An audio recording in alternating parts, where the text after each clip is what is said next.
Senator McDonald. Thank you very much. And I too rise to read a submission to Youth Voice in Parliament Week. Youth Voice in Parliament is this week, the 21st to the 24th of November, and it is an opportunity for young people to submit the words that they wish could be read. And so I am absolutely delighted to rise to read a speech from students of Cannonvale State School in the Whitsundays, North Queensland. And I chose this submission because these students are not only from my home region, but because I think they've also captured the current mood of the entire nation. Ready? To whom it may concern. We are 4 Year 6 girls writing to you from Cannonvale State School, Queensland. Our names are Charlie, Abby, Meg and Kiara, and we are concerned about the price of living in Australia. More and more people are in poverty and are homeless due to this matter. Firstly, housing. Houses are much more expensive to rent or buy this year, as they still remain 23.3% higher than the pre-pandemic stage in 2020. Secondly, petrol. Fuel prices have immensely risen over the past year.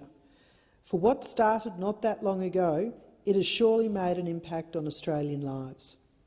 And thirdly, food prices. Food prices have risen 11.4% since August 2021 compared to August 2022. How can we solve this? Well, nobody really has an answer. However, a House of Representatives that holds 151 people can surely come up with an answer to this massive problem. Every kid this age dreams about moving out when they're older, so let's make that dream possible so that they can afford to. Every problem has a solution that's clear, simple and wrong. H.L Mencken. I absolutely commend these girls for making their opinions known to us here and who can do something about it.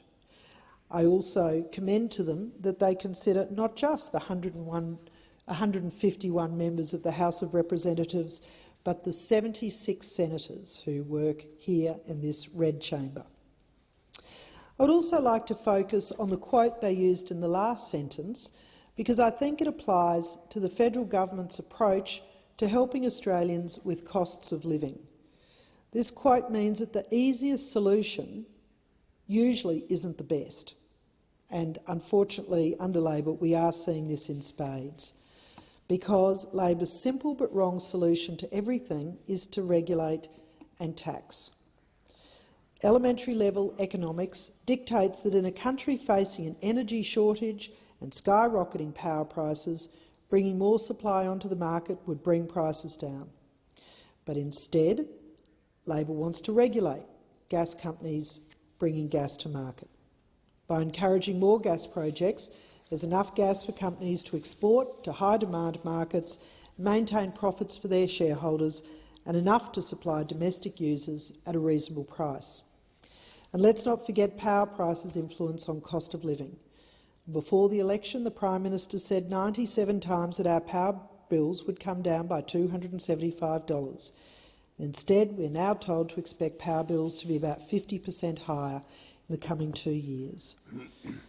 Under this cavalier rush to make us pay for 2 power generation systems, families will be forced to classify electricity as a luxury they can sometimes afford rather than as treated as a reliable necessity, having to choose between heating and eating. And household food budgets will also be under pressure because Labor have signed Australia up to an international methane pledge that offers no details on how reductions will be achieved nor how they will be measured. It will be especially tough if employers cut people's hours because the businesses can't afford the power bill and because industry-wide strike action has slashed profit margins. So thank you again, Charlie, Abby, Meg and Kiara, for your letter. I share your concern, and so do millions of people around Australia as they watch their bank balances dwindle. The cost of living is possibly the greatest challenge facing our nation, but there is hope. So thank you.